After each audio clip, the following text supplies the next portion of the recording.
जिस रेलवे को हम आज भारत की रीढ़ कहते हैं, क्या आप जानते हैं कि वही रेलवे कभी भारत के लिए नहीं बनाई गई थी? 1853 में जब पहली ट्रेन चली, तो उसका मकसद यात्रियों को सुविधा देना नहीं था, बल्कि भारत का कच्चा माल तेजी से इंग्लैंड पहुंचाना था।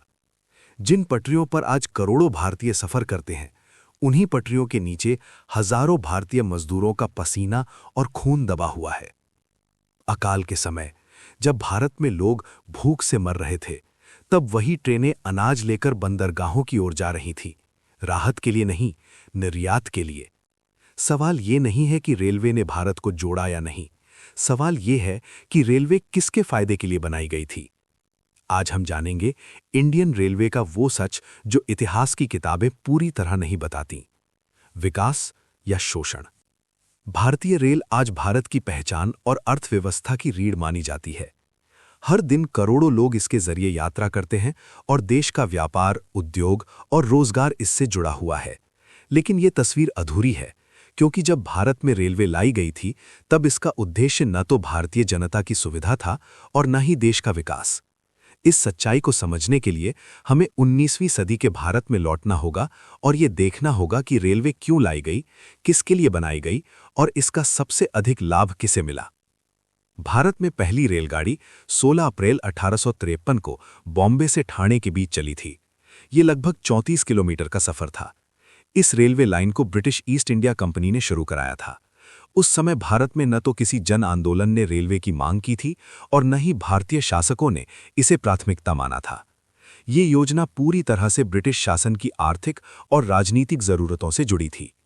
इसके बाद रेलवे नेटवर्क का विस्तार बहुत तेजी से हुआ और 1900 तक भारत में लगभग 28,000 किलोमीटर से अधिक रेलवे लाइन बिक चुकी थी।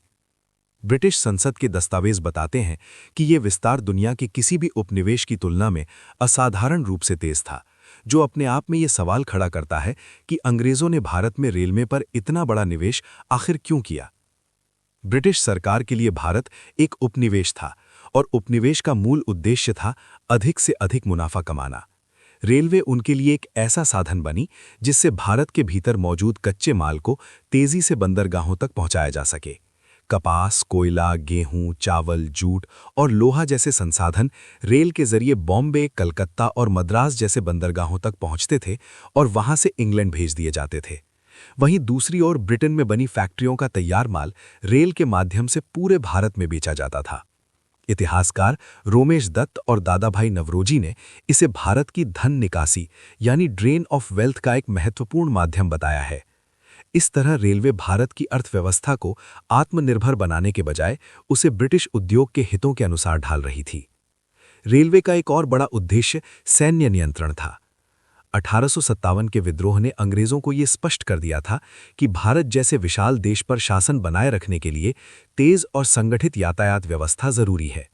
ब्रिटिश सैन्य रिपोर्टों में साफ लिखा है कि रेलवे के माध्यम से सैनिकों, हथियारों और रसद को बहुत कम समय में एक स्थान से दूसरे स्थान तक पहुंचाया जा सकता था। यही कारण है कि कई रेलवे लाइनें रणनीतिक दृष्टि से महत्वपूर्ण क्षेत्रों को जोड़ने के लिए बनाई गईं। रेलवे इस तरह अंग्रेजी सत्ता को मजबूत रखने का एक प्रभावी औजार बन गई। रेलवे का निर्माण लगभग पूरी तरह भारतीय मजदूरों ने किया था। हजारों की संख्या में मजदूरों ने बेहद कठिन परिस्थितियों में पटरियां बिछाईं, पुल बनाए और सुरंगें खोदीं। मजदूरी बहुत कम थी, काम के घंटे बहुत लंबे थे और सुरक्षा के कोई ठोस इंतजाम नहीं थे। दुर्घटनाएं आम बात थीं और बीमारी तथा कुपोषण के कारण बड़ी संख्या में मजदूरों की मौत हुई। ब्रिटिश रेलवे कमीशन की रिपोर्टें ये स्वीकार करती हैं कि श्रमिकों की हालत दयनीय थी, लेकिन इन मौतों का कोई व्यवस्थित रिकॉर्ड नहीं रखा गया।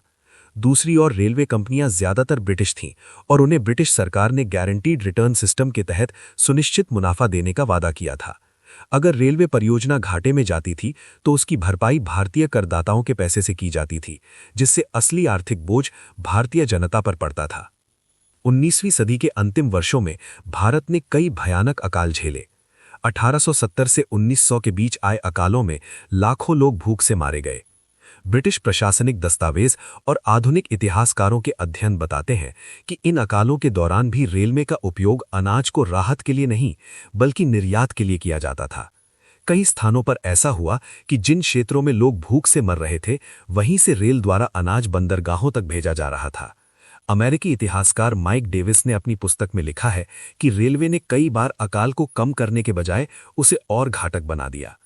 इससे यह स्पष्ट होता है कि रेलवे की प्राथमिकता भारतीय जनता की भलाई नहीं, बल्कि औपनिवेशिक अर्थव्यवस्था को चलाना थी। अक्सर ये कहा जाता है कि रेलवे ने भारत को जोड़ा। ये बात पूरी तरह गलत नहीं है, लेकिन ये पूरा सच भी नहीं है। रेलवे लाइनों का डिजाइन इस तरह किया गया था कि खनिज क्षेत्रों, कृषि क्षेत्रों और बड़े प्रशासनिक केंद्रों को सीधे बंदरगाहों से जोड़ा जा सके। राष्ट्रीय एकता या सांस्कृतिक मेलजोल अंग्रेजों का उद्देश्य नहीं था।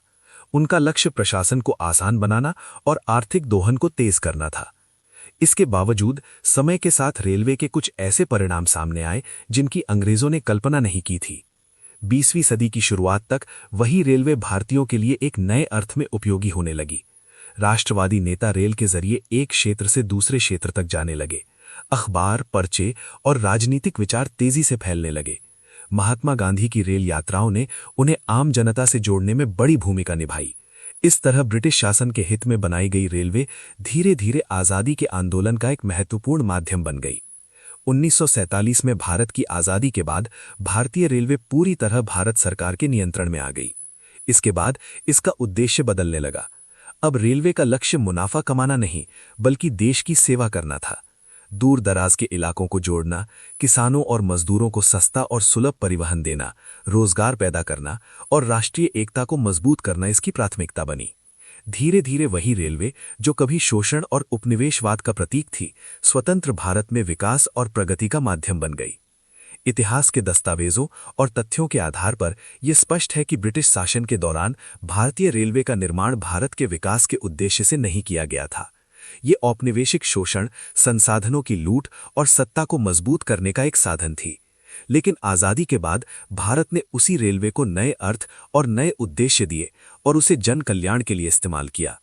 इसीलिए निष्कर्ष यही निकलता है कि भारतीय रेलवे अपने जन्म के समय शोषण का उपकरण थी, लेकिन स्वतंत्र भारत में वही रेलवे विकास की रीढ़ बन गई।